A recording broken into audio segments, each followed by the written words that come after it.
Hello students, now we will proceed ahead and start next section of chapter particle partage class 10th.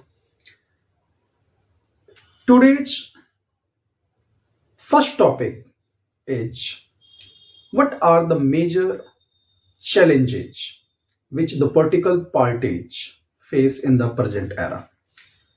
वर्तमान समय में present era में इन राजनीतिक पार्टियों को पॉलिटिकल पार्टियों को किस प्रकार की चुनौतियों का सामना करना पड़ रहा है, उन प्रॉब्लम्स, उन चैलेंजेस, ऑब्स्टेकल्स की हम बात अब करने जा रहे हैं.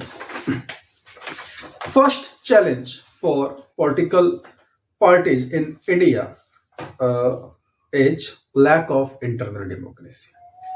ये पॉलिटिकल पार्टी कंट्री में तो लोकतंत्र की बात कर रही हैं, कंट्री में तो इनको डेमोक्रेसी चाहिए, बट इन पार्टियों के अंदर डेमोक्रेसी का कंसेप्ट एप्लीकेबल कंप्लीटली नहीं है.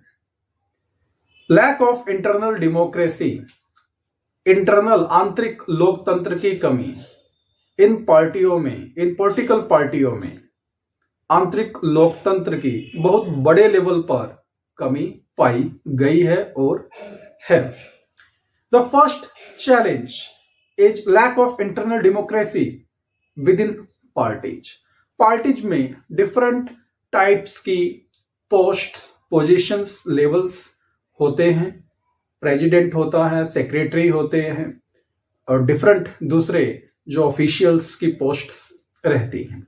बट उन पोस्ट्स पर जनरली हमें यह देखने को मिलता है कि जो डोमिनेंट लीडर्स हैं, जो डोमिनेंट फैमिलीज हैं, वही उनको ऑक्यूपाई किए हुए हैं. एक कॉमन पार्टीसन, एक कॉमन वर्कर की वहां तक पहुंचने की जो प्रोबेबिलिटी है, जो एक तरीके से हम बोल सकते हैं जो उसको चांस मिलना चाहिए, वो उसको प्रोवाइड नहीं किया जा रहा, क्योंकि इंटरनल डेमोक्रेसी वहां पर नाम मात्र की भी देखने को नहीं मिल रही.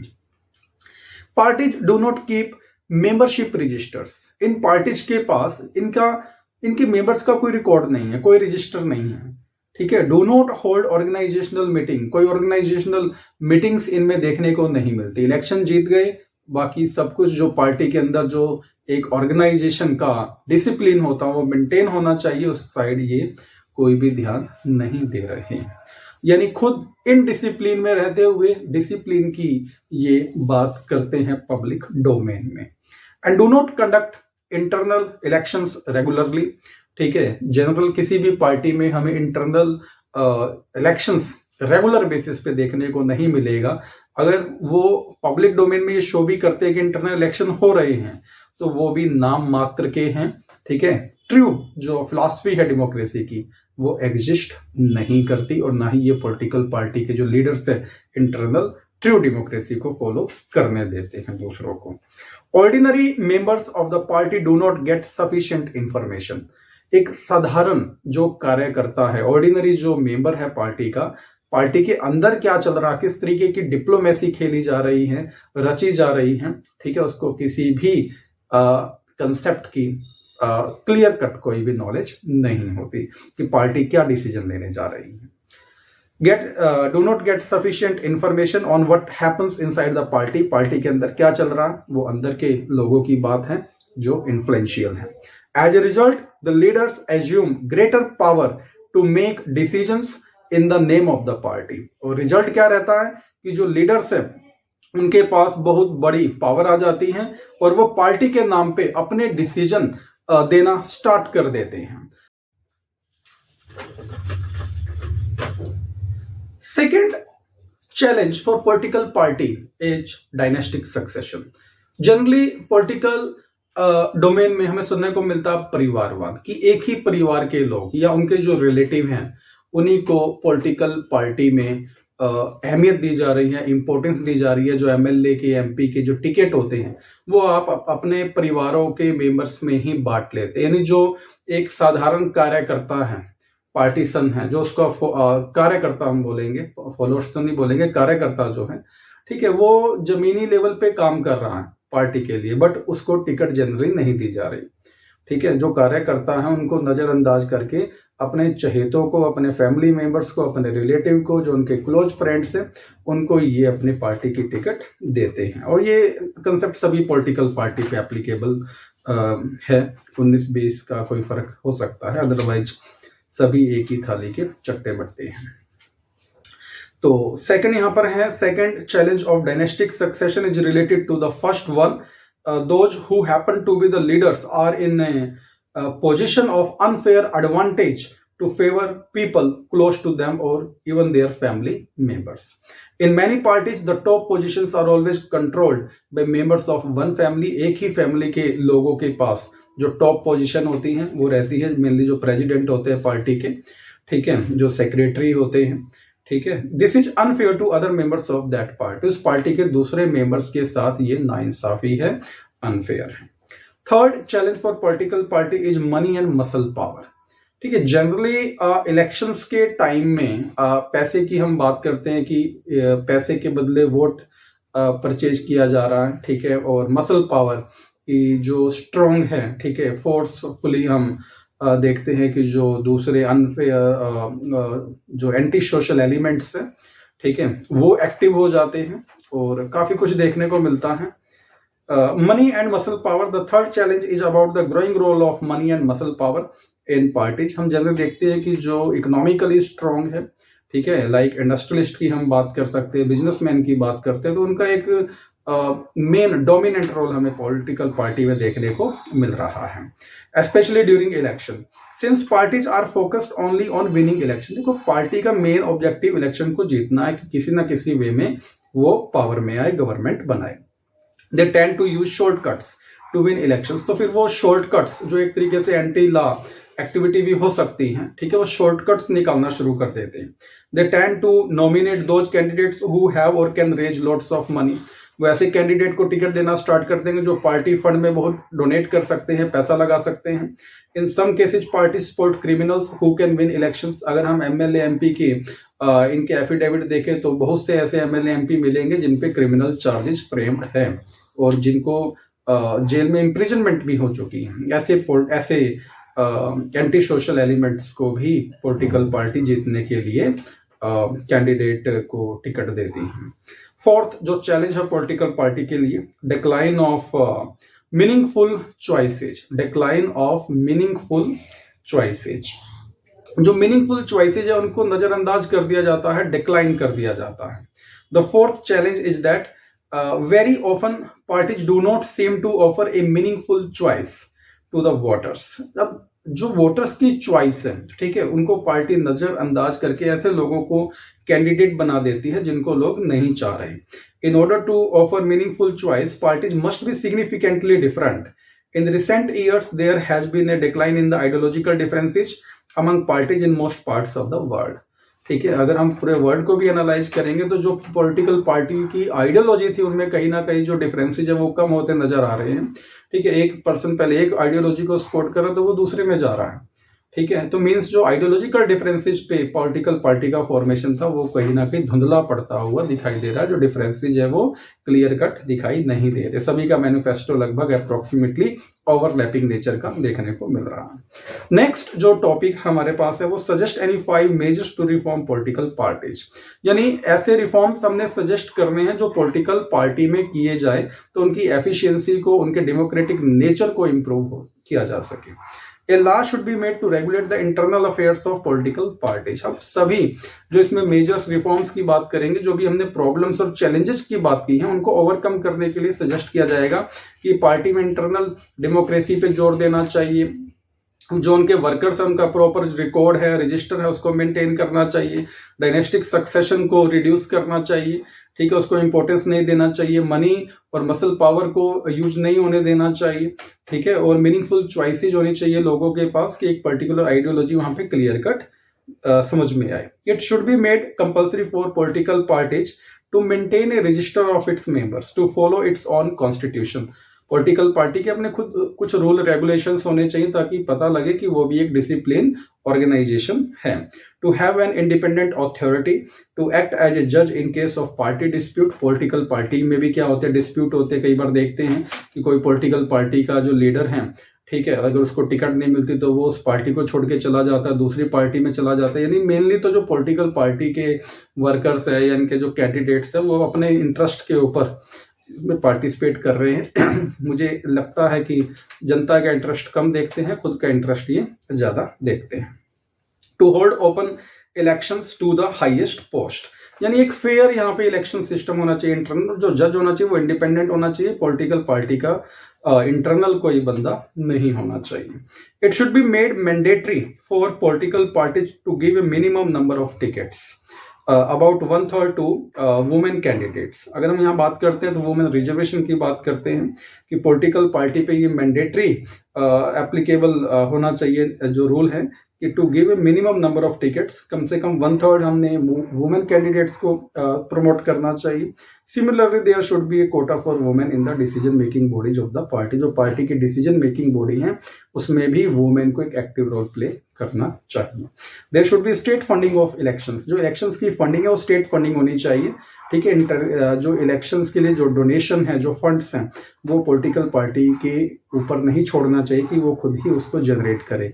अगर ऐसा हो रहा जो भी प्रेजेंटली है तो ये फिर जो पॉलिटिकल पार्टी है, जो बिजनेस कम्युनिटी है, जो पैसे वाले हैं, जिनको हम मसल पावर या मनी पावर की बात कह रहे हैं, वो उनको फिर प्रमोट करते हैं, टिकट देते हैं। Similarly there should be a quota for, ये हो गया हमारा।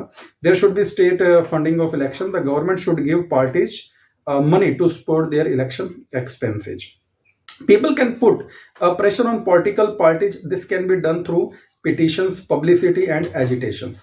People भी political party पे pressure पुट कर सकते हैं, बना सकते हैं। और ये कैसे किया जाएगा? पिटिशंस के थ्रू। पिटिशंस कोर्ट में फाइल की जाती है मेनली, पब्लिसिटी के थ्रू और एजिटेशंस के थ्रू ये चीजें अचीव की जा सकती हैं। नेक्स्ट जो टॉपिक इसमें रहेगा, modern democracies can not exist without political party. Modern democracy का कोई एग्जिस्टेंस नहीं है राजनीतिक दलों के बिना।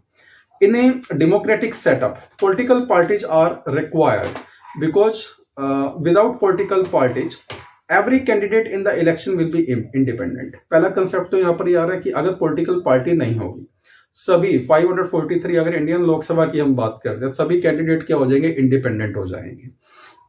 So no one will be able to make any promises to the people about any major policy changes. एक बड़े लेवल पे, एक नेशनल लेवल पे जो रिफॉर्म्स आने चाहिए, जो डेवलपमेंट होना चाहिए, उसका जो एक फ्रेमवर्क है वो तैयार नहीं होगा। द गवर्नमेंट में बी फॉर्म्ड, गवर्नमेंट बन जाएगी, but it's utility will remain ever uncertain. इसका यूज कैसे होगा, इसकी यूटिलिटी क्या बनेगी, वो एक अनसर्टेन बनी रहेगी, कोई निश्चित नहीं होगा कि गवर्नमेंट के क्या प्लान है या उसकी पॉलिसी ऑफ डेवलपमेंट क्या है। Elected representative will be accountable. जो इलेक्टेड रिप्रेजेंटेटिव्स हैं वो अकाउंटेबल होंगे to their constituency for what they do in the locality. जो कैंडिडेट जिस रीजन से, कॉन्स्टिट्यूएंसी से चुन के आया है, इलेक्टेड होके आया है, वो सिर्फ उसी के ऊपर फोकस करेगा, ओवरऑल स्टेट या नेशन के बारे में वो नहीं सोचेगा। But no one will be responsible for how the country will be run. There will be no agency to gather different views on various issues and to present these to the government. अब कोई agency इसमें काम नहीं कर सकती कि किस individual के क्या व्यूज हैं, ठीक है, फिर पहले उनको हम क्या करेंगे, गैदर करेंगे और वहां पे फिर कुछ आउटपुट निकलेगा। ये एक टिपिकल काम हो जाएगा।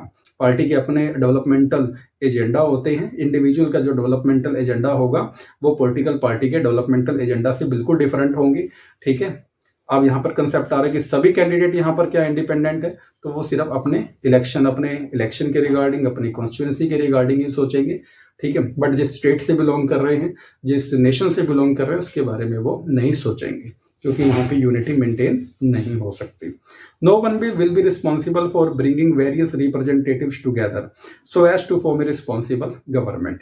There will be no mechanism to support the government, make policies और टू जस्टिफाई और अप्रोच दैम। ये जो डेवलपमेंटल फ्रेमवर्क है वो यहाँ पे तैयार नहीं होगा without political parties in democracy. Next topic is what are the national parties in India. National party के कुछ एग्जांपल्स मैं आपके सामने ले रहा हूं, जैसे इंडियन नेशनल कांग्रेस पार्टी है जो 1885 में फॉर्म्ड हुई थी, स्टैब्लिश हुई थी और ओल्डेस्ट पॉलिटिकल पार्टी है इंडिया की। भारतीय जनता पार्टी है, communist party of India CPI जिसको बोलते हैं, Communist party of India Marxist CPIM जिसको बोलते हैं, बहुजन समाज पार्टी है, नेशनलिस्ट कांग्रेस पार्टी है एनसीपी महाराष्ट्र से शरद पवार इसको लीड करते हैं, All India Trinamool Congress Mamata Banerjee की पार्टी है वेस्ट बंगाल से, ठीक है, National People's Party NPP. First of all हम डिस्कस करेंगे Indian National Congress, popularly known as the Congress party, generally इसको हम क्या बोलते हैं, Congress party. It is one of the oldest party of the world, founded in 1885 under the leadership of Jawaharlal Nehru. The party sought to build a modern secular democratic republic in India. Congress party की जो ideology है वो secularism पर based है, democratic framework पर based है और Republic. After in 1989 its support declined but it continues to be present throughout the country, cutting across social divisions on caste, religion etc. In factors पे जो society बटी हुई है इसको ये अपोज करते हैं। ए सेंट्रिस्ट पार्टी है, नाइदर ये ना तो इसको हम राइट विंग बोल सकते हैं ना इसको हम लेफ्ट विंग बोल सकते हैं। In its ideological orientation the party espouses secularism को ये सपोर्ट करता है and welfare of weaker sections and minorities, जो रिलीजियस ग्राउंड पे माइनॉरिटी कम्युनिटी है उसको ये सपोर्ट करता है। Currently leads the ruling united progressive alliance, जो इनके अलायंस है यूपीए जिसको हम बोलते हैं उसकी फुल फॉर्म है United progressive alliance, coalition government at the centre. भारतीय जनता पार्टी की अगर हम बात करते हैं ये 1980 में स्टैब्लिश हुई थी, founded in 1980 by reviving the erstwhile Bharatiya Jana Sangh. 1980 से पहले इसको भारतीय जनसंघ बोला जाता था, उसके बाद इसका नेम चेंज करके भारतीय जनता पार्टी रखा गया। Wants to build a strong and modern India, एक स्ट्रॉन्ग और एक मॉडर्न इंडिया बनाना चाहते हैं ये by drawing inspiration from India's ancient culture and values. Mainly इनका फोकस इंडिया के एंशिएंट कल्चर और वैल्यू पर बेस्ड है।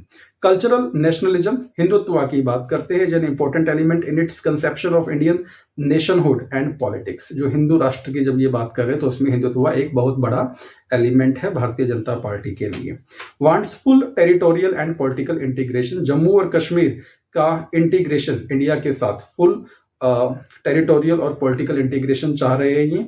यूनिफॉर्म सिविल कोड की बात करते हैं कि रिलीजियस ग्राउंड पे अलग अलग कम्युनिटी के लिए अलग अलग लॉ एप्लीकेबल नहीं हो सकते एक ही देश में, for all people living in the country irrespective of religion, and ban on religious conversion पे ये बैन चाहते हैं। Currently leads the ruling NDA national democratic front alliance government at the centre.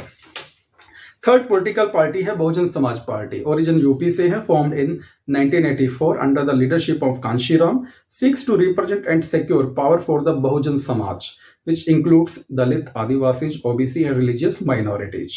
Stands for the cause of securing the interest and welfare of the Dalits and oppressed people. जो समाज के दबे कुचले हुए लोग हैं उनके अधिकारों की ये बात करती हैं। नेक्स्ट पॉलिटिकल पार्टी है communist party of India, Marxist, founded in 1964, believes in Marxism, Leninism, supports socialism. ये इनकी जो आइडियोलॉजी है वो सोशलिज्म पे, सेकुलरिज्म पे और डेमोक्रेसी पर बेस्ड है, and opposes imperialism and communalism, accepts democratic elections as a useful and helpful means for securing the objective of socio-economic justice in India. Next political party है Communist Party of India, formed in 1925, believes in Marxism, Leninism, secularism and democracy, opposed to the forces of secessionism and communalism, accepts parliamentary democracy as a means of promoting the interest of the working class, farmers and poor. Mainly ये farmers, poors और labour class की बात करती हैं और इनका जो main agenda है वो है सोशलिज्म एंड सेकुलरिज्म। नेक्स्ट है all India Trinamool Congress, is an Indian political party which is predominantly active in West Bengal. The party was established by Mamata Banerjee in 1998. The official election symbol of the Trinamool Congress is two flowers with grass, and the party is committed to secularism and federalism. Second last party is Nationalist Congress Party, formed in 1999, following a split in the Congress Party. Espouses democracy, democracy की बात करते हैं, Gandhian secularism की बात करते हैं, equity की बात करते हैं, सोशल जस्टिस की बात करते हैं, फेडरलिज्म की बात करते हैं. wants that high offices in government be confined to natural born citizens of the country. Last party is National People's Party. It is a national level political party in India, though its influence is mostly concentrated in the state of Meghalaya. The party was founded by P.A. Sangma after his expulsion from the National Congress Nationalist Congress Party in July 2012. It was accorded National Party status on 7 June 2019. It is the first political party from northeastern India to have attained this status. इसके साथ ही ये chapter complete हो जाता। Thank you.